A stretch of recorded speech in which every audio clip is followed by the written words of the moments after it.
Bismillahirrahmanirrahim. Assalamualaikum warahmatullahi wabarakatuh. Alhamdulillahirabbil alamin wa bihi nasta'in 'ala umuri dunya waddin. Allahumma shalli wa sallim wa sharrif wa 'azim wa karrim 'ala sayyidina wa nabiyyina wa qurrati a'yunina wa maulana Muhammad. Allahumma shalli wa sallim alaihi bi rahmatillah 'ala ma fi 'ilmillah. Salatan wa salaman daimin bi dawami mulkillah wa 'ala alihi wa sahbihi. Subhanaka la ilma lana illa ma 'allamtana innaka antal 'alimul hakim. Rabbi shrah li sadri wa yassir li amri wa hlul 'uqdatam min lisani yafqahu qawli. Amin. Amma ba'du. Yang saya hormati dan saya muliakan segenap para kiai, para asatidz dan asatidzah, para takmir masjid dan jajarannya, hadirin wal hadirat yang dirahmati oleh Allah Subhanahu wa taala. Puji syukur mari kita aturkan kehadirat Allah Subhanahu wa taala, yang mana Allah Subhanahu wa taala malam ini kembali masih memperkenankan kita, mentakdirkan kita berkumpul di masjid yang kita cintai ini dalam rangka muwajahah dan dalam rangka menuruti panggilan Allah Subhanahu wa taala, yaitu memperbanyak zikir kepada Allah Subhanahu wa taala, menyambungkan hati kita kepada Allah Subhanahu wa taala. Mudah-mudahan Allah berikan keberkahan dalam usia kita. Allah mudah-mudahan berikan keberkahan juga dalam keluarga kita dan diri kita, sehingga kita menjadi hamba-hamba yang dipilih oleh Allah Subhanahu wa taala, hamba-hamba yang selalu terpimpin dengan hidayah Allah Subhanahu wa taala, dan kelak Allah memanggil kita dalam keadaan husnul khatimah. Amin. Amin. Hadirin wal hadirat yang dirahmati oleh Allah, alhamdulillah pada pertemuan yang lalu telah kita bahas tentang pembacaan zikir yang pertama dalam susunan ratib munajat ratibul hadat ini, yaitu mengenai fadilah surat Al-Fatihah yang sangat agung, yang dikatakan oleh Rasulullah SAW sebagai surat yang paling afdal dalam kitab suci Al-Quran. Dan kemarin alhamdulillah sudah kita sampaikan mengenai pentingnya kita untuk memulai setiap aktivitas kita diiringi dengan tawassul dengan surat Al-Fatihah, agar Allah Subhanahu wa taala memberikan kemudahan semua apa yang akan kita lakukan sebelum beraktivitas kerja, sebelum membuka rumah, sebelum masuk ke toko, sebelum apa saja, dan aktivitas pertemuan-pertemuan lain seperti pertemuan ta'lim, pertemuan kelahiran anak, pertemuan apa saja, maka lebih baiknya kita untuk bertawassul dengan surat Al-Fatihah. Mudah-mudahan seminggu yang lalu sudah kita amalkan. Amin Allahumma.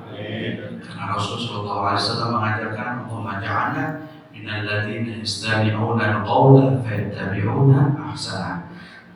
Dia mengajarkan doa kepada kita, semoga kita menjadi hamba-hamba Allah yang mengikuti kebaikan dari apa yang sudah kita dengar. Kita mendengarkan ilmu, kita serap, kita ingat, syukur-syukur bisa dicatat, ya. Kemudian mau mengamalkan. Nah, ini insya Allah kita dapat mengamalkan. Amin Allahumma. Pada pertemuan kali ini, alhamdulillah kita memasuki pada zikir yang kedua. Apa yang kita baca dalam ratibul hadat setelah membaca surat Al-Fatihah? Yaitu kita membaca ayatul kursi. Ayat kursi ini sudah sering kali kita baca semenjak kita anak-anak gepa. Sudah diajarkan orang tua kita dengar di telinga, kita hafal, kita tahu bagaimana orang tua kita, guru-guru kita begitu mengajarkan kepada kita untuk dibaca surah ayatul kursi ini. Baik, kita akan bawa beberapa sumber hadis Nabi Muhammad SAW mengenai keutamaan ayatul kursi. Hadis yang pertama an Abi Hurairah, dari sahabat Abu Hurairah radhiyallahu anhu, Anna Rasulullah sallallahu alaihi wasallam qala, sesungguhnya kanjeng Nabi Muhammad sallallahu alaihi wasallam telah bersabda, Suratul Baqarah fiha ayat sayyidah ayatil Quran.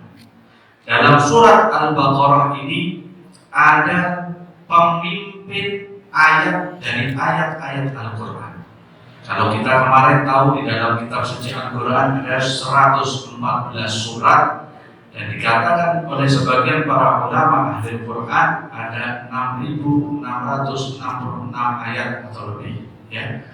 Ini ayat yang paling afdal dan pemimpin dari ayat-ayat tadi adalah dikatakan Rasulullah adalah ayatul kursi. La taqra fi baitin fiha syaitan illa kharaja min. Ya. Ayat kursi ini katakan Nabi Muhammad SAW, selain dia adalah pemimpin para ayat atau sayyidnya, pemimpinnya para ayat, maka ayat ini katakan Nabi jika dibacakan di rumah, setiap rumah dibaca, maka akan keluar setan yang ada di dalam rumah itu. Karena kita tidak tahu hadirin wal hadirat yang dirahmati oleh Allah, ketika kita keluar beraktivitas, pasti ada setan yang selalu menguntit kita, ikuti kita. Karena memang profesinya setan itu ya, ikuti kita, bisikin kita gimana supaya kita bermaksiat lupa kepada Allah Subhanahu wa taala. Kalau orang-orang yang sudah jauh dari zikir, jauh dari doa, ketika mau keluar rumah tidak membaca doa, masuk rumah juga tidak baca doa, pasti itu setan akan selalu mengikuti sampai masuk ke dalam rumah, kemudian menikmati semua fasilitas yang kita rasakan. Itu setan, kerjanya seperti itu.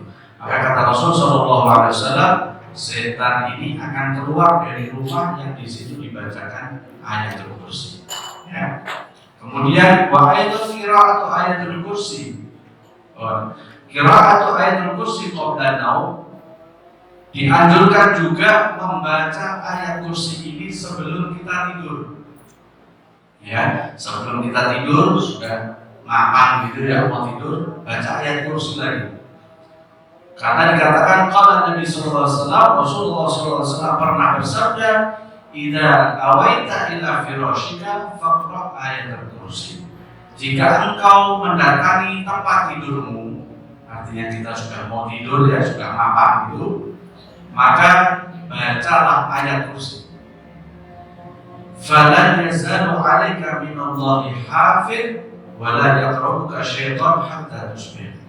Maka jika kamu mau tidur membaca ayat kursi ini, maka kamu akan dapati Allah Subhanahu wa taala akan menjadi penjaga kamu, dan pasti tidak akan mampu setan untuk mendekati kamu sampai pagi, sampai bangun lagi.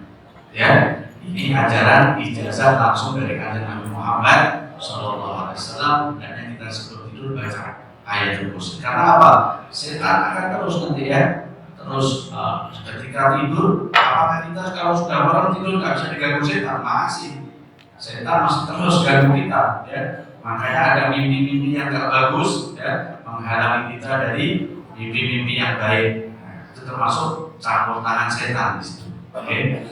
Wa aidan qira'atu ayatul kursi rukun sholatin. Begitu juga Rasul sallallahu alaihi wasallam memerintahkan kita untuk membaca ayatul kursi setiap habis sholat. Ya, dikatakan oleh Rasulullah, wa fi dzalika warada 'an nabi. Ini disampaikan oleh Nabi Muhammad SAW. Beliau bersabda, "Man qara'a ayatul kursi fi duburi kulli sholatin maktubah."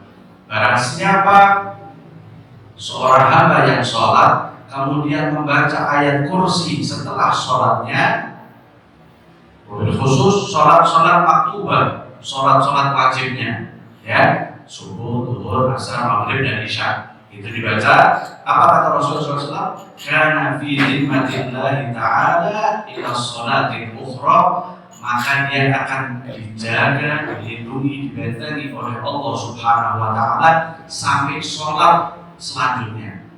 Masya Allah ya. Kalau kita sholat subuh, setelah sholat subuh kita baca ayat kursi, ya, akan dilindungi oleh Allah Subhanahu wa taala dari gangguan setan sampai zuhur.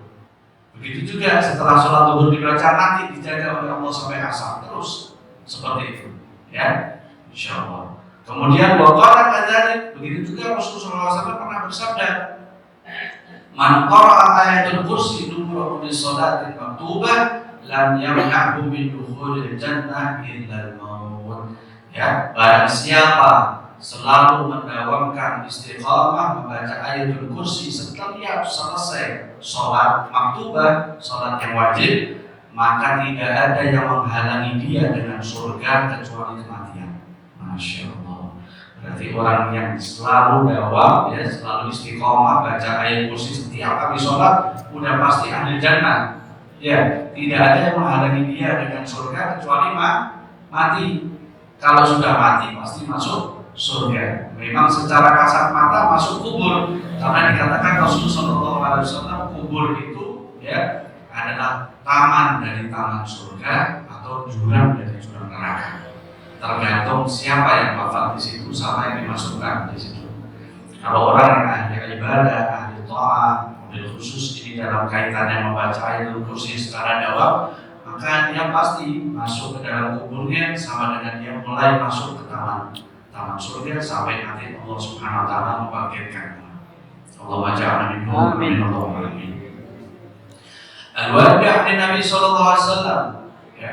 Kemudian diriwayatkan juga dari Nabi sallallahu alaihi wasallam, sesungguhnya orang yang suka atau sering istiqomah membuat ayat kursi ini sebagai wiridnya dia, ya, sebagai doa amalan dia secara rutin, maka orang ini akan dijaga oleh Allah Subhanahu wa taala dari penyakit al-ain, penyakit mata.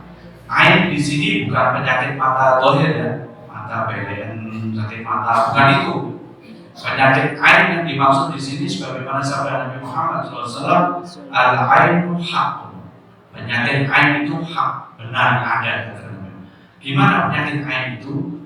Penyakit ain itu ada beberapa orang yang diberi oleh Allah Subhanahu wa taala kekuatan matanya ketika memandang sesuatu, kalau dia suka, ya, yang dipandang itu disukai oleh dia, maka akan membuat kerusakan dari apa yang sudah dilihat, ya. Atau mata suka, terlalu suka atau terlalu benci, itu bisa membuat orang yang dilihat oleh orang tadi itu terkena imbas daripada ain matanya itu, ketajaman matanya. Apa betul ini? Betul. Dan Rasulullah SAW sudah mengakui. Makanya ada beberapa hal yang bisa melindungi orang dari penyakit ain, termasuk beliau mengajarkan ketika ada orang yang memuji kita atau memuji apa yang milik kita, anak kita, mungkin lahiran, oh lucunya, ya, setiap orang berkunjung, manisnya, cantiknya, itu agar langsung cepat-cepat dibacakan surat ayat kursi atau dibacakan Masya Allah Tabarakallah, kemudian bersalawat kepada Nabi Muhammad SAW. Ini tiga hal ini yang bisa menawarkan, ya, menjadi tawar itu ain, pandangan mata itu, ya. Barang itu atau sesuatu itu bisa rusak. Apa yang dilihat itu, ketika dilihat bisa nangis, barang bisa rusak, itu karena ain, ya, karena ain ini tadi. Mungkin nanti insya Allah pembahasannya di lain waktu. Alhasil ayatul kursi ini jika dibaca, orang-orang yang sering membaca ayat kursi akan dijaga oleh Allah Subhanahu wa taala dari penyakit ain, baik ain orang suka atau pandangan mata orang yang hasad, dengki, orang yang suka, ya.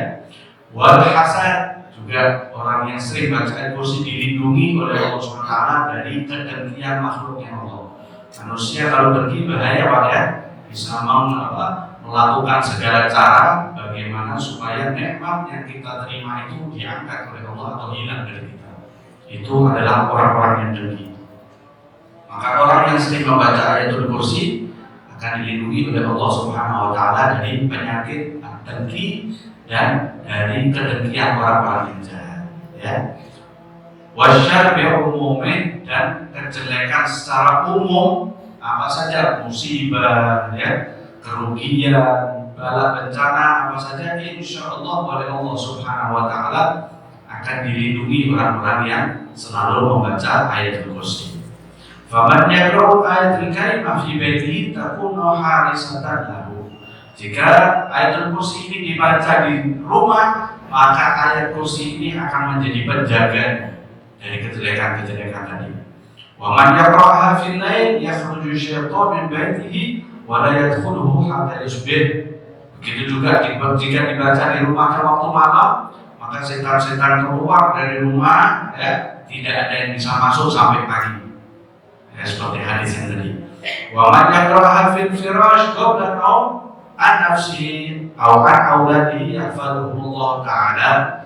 Dan jika ayat kursi ini dibaca ketika mau tidur, baik dirinya sendiri membaca atau kita membacakan ayat kursi ini untuk anak-anak kita, ya, anak-anak kita sudah kelelahan main, kelelahan belajar, tidur, oh ini belum baca ayat kursi, ya, kalau bisa kita ajarkan sejak dini anak-anak itu sebelum tidur untuk baca ayat kursi. Kalau kita lihat belum sempat ini anak ini kira-kira baca ayat kursi, kita bacakan ayat kursi, maka anak-anak kita juga akan dilindungi oleh Allah Subhanahu Wa Taala. Dan setan tidak akan mendekat sampai pagi. Wa yaqa'uhum kawabisul musaqimah. Barang siapa yang mau tidur baca ayat kursi dilindungi dari mimpi yang buruk. Ya, mimpi buruk ini kan kadang menyiksa, ya. Mimpi buruk dan juga mimpi yang termasuk tala'u syaitan. Maaf ya, mimpi basah. Mimpi basah itu termasuk permainan setan. Maka orang yang mimpi basah berarti dia sudah diganggu sama setan. Makanya Rasulullah SAW adalah satu-satunya manusia di dunia ini yang tidak pernah mimpi basah. Kenapa? Karena setan itu tidak bisa dekat dengan Nabi Muhammad SAW. Dijaga oleh Allah SWT. Makanya Rasulullah itu lam yahdari qat, seumur hidupnya kanjeng Nabi itu tidak pernah mimpi basah. Bapak-bapak malah senang mimpi basah. Ya. Kemudian barang siapa yang membaca ayatul kursi sebelum keluar dari rumahnya, maka dia akan selalu dalam penjagaan Allah Subhanahu Wa Taala sampai dia pulang ke rumah. Ini penting, ya. Orang yang mau kerja, ibu-ibu mau keluar ke pasar, di pasar itu kita tahu hadis Rasulullah SAW, pasar itu tempat paling dibenci oleh Allah Subhanahu Wa Taala. Kenapa? Di situ banyak setan. Ya, karena di pasar itu banyak orang lupa sama Allah Subhanahu Wa Taala, banyak gangguan setan di situ, makanya orang berani menipu di pasar, orang berani mengganggu di pasar, banyak kejahatan di pasar. Makanya kita mau berangkat ke pasar, ibu-ibu baca ayatul kursi, bapak-bapak mau pergi kerja baca ayatul kursi, maka dia akan selalu dilindungi oleh Allah Subhanahu Wa Taala sampai dia pulang lagi ke rumah. Ya. Wa man yaqra'aha fil lail aw nahar bi ayyi adad. Barang siapa yang membaca ayat kursi pagi hari atau siang hari dengan jumlah tertentu, misalkan minimal 3 kali baca ayat kursi. Sebutkan di sini aqalluha thalath marrat. Kalau mau keluar harus dibaca 3 kali. Takun lahu wiqayatan, maka akan menjadi benteng buat dia dari kejahatan. Wa tashrah sadrahu, maka akan menjadi lapang hati. Orang baca ayat kursi jauh dari sumpah, jauh dari pikiran-pikiran yang mengkhawatirkan, jauh dari ketakutan-ketakutan yang sifatnya duniawi, dijaga oleh Allah SWT. Hatinya akan lapang. Kemudian yashrah sadrahu wa tazilu qilatahu wa hammu, maka akan disembuhkan dari penyakit sumpah, penyakit cemas, khawatir, ragu-ragu, was-was. Ya, ini dijaga. Orang-orang yang selalu baca ayat kursi nggak mungkin kena penyakit-penyakit seperti ini. Ya, harga bil idhafah bima yanalu min al-ajril 'azim. Ini beda dengan apa yang sudah disebutkan tadi. Fadilah-fadilah ini berbeda dengan pahalanya. Artinya apa? Pahala tetap dapat, perlindungan dari Allah Subhanahu Wa Taala juga dia dapatkan. Ya, insyaallah. Kemudian qala anha Nabi sallallahu alaihi wasallam. Rasulullah SAW pernah bersabda mengenai ayatul kursi. Walladzi nafsi biyadihi, bersumpah Nabi Muhammad SAW. Saya bersumpah demi zat yang menguasai, yang jiwa saya ada dalam tangannya, ada dalam genggamannya, Allah Subhanahu wa taala. Innalaha lisanan wa syafatain, sesungguhnya ayat kursi ini punya lisan, punya bibir. Lisanan wa syafatain. Tuqaddisul malik inda saqil arsh. Ayat kursi ini selalu memuji Allah Subhanahu wa taala di arsy-Nya Allah. Ini diibaratkan oleh Nabi Muhammad SAW ayat kursi. Likulli syai'in sanamun wa inna sanamul Qur'an suratul Baqarah. Setiap segala sesuatu itu punya tulang punggung, punya penopang yang kuat. Dan penopang yang kuat atau tulang punggungnya dari Al-Quran ini adalah surat Al-Baqarah. Kenapa surat Al-Baqarah? Karena fiha ayat sayyidah ayatul Quran. Karena di dalam surat Al-Baqarah itu ada pemimpinnya daripada ayatul Quran, ia ayatul kursi, yaitu ayat kursi. Ya. Wa akhraja Ibnu Dhalih 'anil Hasan. Kemudian ada seseorang tabi'in bernama Ibnu Dhalih. Beliau adalah murid dari Al Hasan bin Ali bin Abi Thalib, cucu Sayyidina Muhammad SAW. Kemudian Al Hasan mengatakan, ana rajulan mata akhuhu. Kata Sayyidina Hasan, cucu Rasulullah, mengatakan ada seseorang laki-laki mendatangi Sayyidina Hasan mengeluhkan tentang saudaranya yang meninggal, adiknya atau kakaknya meninggal. Fara'ahu fil manam. Maka adiknya tadi ini bermimpi ketemu dengan kakaknya yang sudah wafat tadi. Ya, maka dikatakan, dia tanya, faqala ya akhi, ayat amal tajiduna afdal. Wahai saudaraku, kamu kan sudah meninggal. Kamu dapati balasan Allah Subhanahu wa taala di alam barzakh ini, amal apa yang paling besar ganjarannya? Ayat amal dan afdal. Maka dijawab oleh saudaranya yang telah wafat tadi, qala Al-Quran. Pahala yang paling besar kalau kamu sudah ngaji Al-Quran. Maka saudara tadi nanya lagi, fa'ayil Quran. Quran yang mana? Ayat Al-Quran banyak, surat banyak, yang mana? Dikatakan ayatul kursi. Allah la ilaha illa huwa hayyul qayyum, kata saudaranya. Maka bertanya lagi, qala hal tarjuna lana syai'an? Ya. Apakah kamu menginginkan dari kami yang masih hidup ini sesuatu? Qala na'am. Iya, kami masih butuh. Ya. Qala innakum ta'maluna wa la ta'lamun. Sesungguhnya kalian, wahai orang-orang yang masih hidup ini, kamu itu tahu, tapi kamu itu mengamalkan, tapi kamu belum tahu. Benar kan?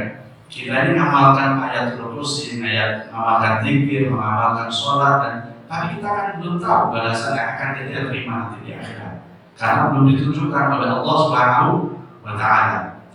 Wa inna na'lam wa la na'lam. Sedangkan kami, orang yang sudah dikubur ini, kami tahu pahalanya, bisa lihat pahala-pahala ganjaran dari Allah, tapi kita sudah nggak bisa beramal lagi.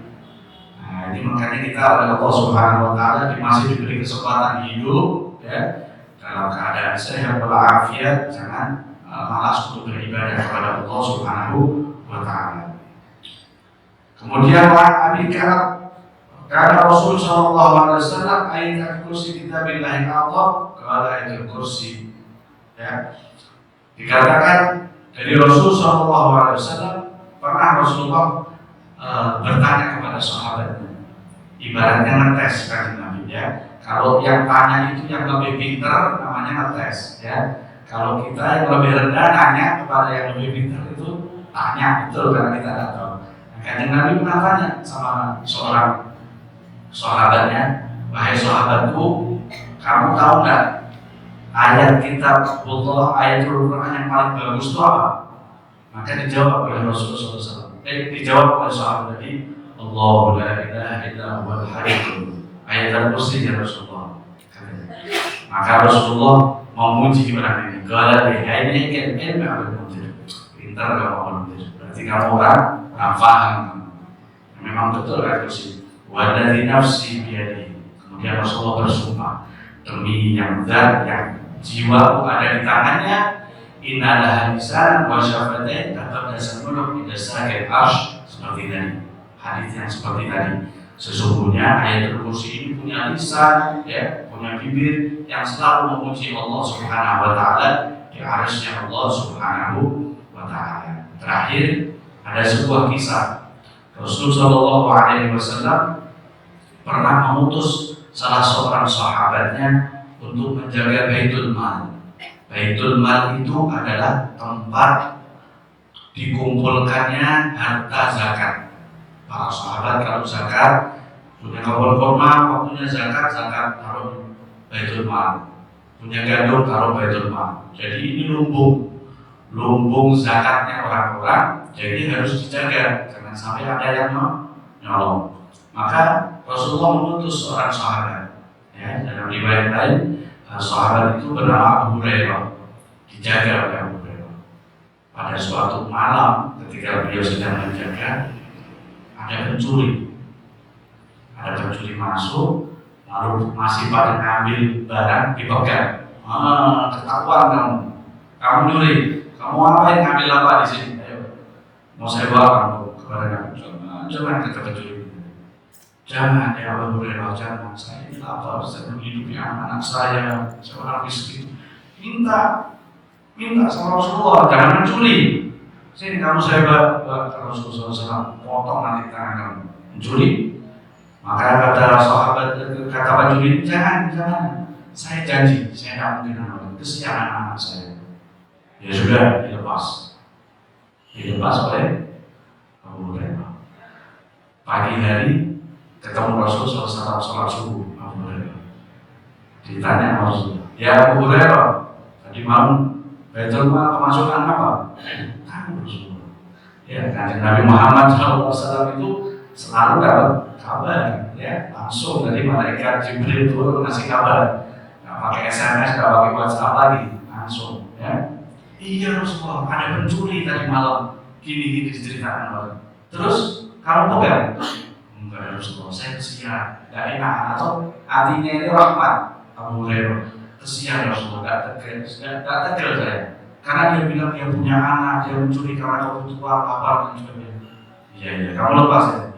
Nanti malam dia balik lagi kata Rasulullah. Enggak kok, Nabi. Tadi dia sudah janji dia akan balik. Ya sudah. Besok malamnya konangan lagi, misi curi lagi. Loh, kamu balik lagi katanya. Sudah janji malam. Tidak bisa. Sekarang kamu nggak campur. Saya harus bawa kepada Kanjeng Nabi Muhammad SAW. Harus diadili. Jangan aku kesian saya gini sampai karang jatuh hati lagi Abu Hurairah. Ya sudah, tapi sampai besok saya lihat kamu, saya bawa tadi Kanjeng Nabi Muhammad SAW. Akhirnya dilepas lagi sama Abu Hurairah. Subuh ketemu Kanjeng Nabi bilang itu lagi. Abu Hurairah datang lagi. Iya ya Rasulullah. Terus gimana? Ya saya lepas, kesian dia nangis ini. Nanti malam dia balik lagi. Wah, ini tukang bohong ini, ya, tukang bohong. Bahkan Kanjeng Nabi masih bilang nanti malam balik. Wah, nama sekali ini balik udah nggak mungkin saya lepas lagi. Subhanallah. Dan malam ketiga Abu Hurairah siap, baru masuk. Nah, ketahuan sudah, sekarang nggak ada ampun. Kamu ngerengek, mau nangis kayak apa, saya nggak bisa terima. Kamu harus saya bawa. Sebentar dulu, sebentar. Sekarang kalau kamu lepaskan saya, kamu akan saya kasih amalan yang tidak mungkin akan ada pencuri lagi masuk di tempat kamu. Tidak ada lagi pencuri yang akan datang kalau kamu kasih, kamu baca amalan dari saya. Oh, apa itu? Yusuf dikatakan kalau kamu membaca ayat kursi Allahu la ilaha illa huwal hayyul qayyum, maka kamu akan dijaga dari saya dan apa yang seperti saya. Gitu. Ya sudah, karena kamu sudah kasih amalan, sudah saya tepati janji saya lepas. Ya, saya nak kembali lagi. Dilepas. Besok paginya ketemu lagi sama Rasulullah SAW. Abu Hurairah balik lagi, iya ya Rasulullah, dia balik lagi. Terus dia janji sama saya. Dia ngasih amalan saya, kalau saya baca dia tidak mungkin bisa kembali lagi dan tidak akan datang yang seperti saya. Terus apa amalannya? Rasulullah tahu apa amalannya? Amalannya ayat kursi ya Rasulullah. Kali ini dia tidak bohong, betul ya. Kali ini dia tidak bohong. Kamu tahu Abu Hurairah sampai datang. Pencuri tadi itu siapa? Datang ya Rasulullah. Itu pencuri dari setan. Syaitan menjelma, ya, kemudian jadi pencuri. Nah, 2 malam yang lalu dia bohong sama kamu. Tapi malam yang ini betul. Dia jujur. Ayat dan kursi itu kalau dibaca, syaitan dan semua orang-orang yang seperti dia akan dijauhkan dari kita. Mudah-mudahan Allah Subhanahu wa Ta'ala memberikan kepada kita taufik untuk kita bisa selalu mengamalkan Raqibul Hadat khususnya, dan apa-apa yang sudah kita pelajari di sini dijaga diri kita, dijaga keluarga kita, dijaga rumah kita, dijaga pekerjaan kita, bisnis kita, insyaallah oleh Allah Subhanahu wa Ta'ala diberikan keberkahan zahir batin, diberikan rezeki yang murah, rezeki yang halal, rezeki yang banyak, rezeki yang barokah, dan semuanya untuk menunjang ibadah kita kepada Allah Subhanahu wa Ta'ala, dan dikabulkan semua hajat dunia wa ukhrawi kita, dijadikan keluarga kita sebagai keluarga yang sakinah, mawaddah, warahmah, anak keturunan kita dijadikan anak-anak yang soleh dan solehah, dan kita dikumpulkan dengan kekasih kita baginda Nabi Muhammad sallallahu alaihi wasallam. Amin Allahumma amin. Wassallallahu ala sayyidina Muhammadin wa ala alihi wasallam. Alhamdulillahi rabbil alamin. Wassalamualaikum warahmatullahi wabarakatuh.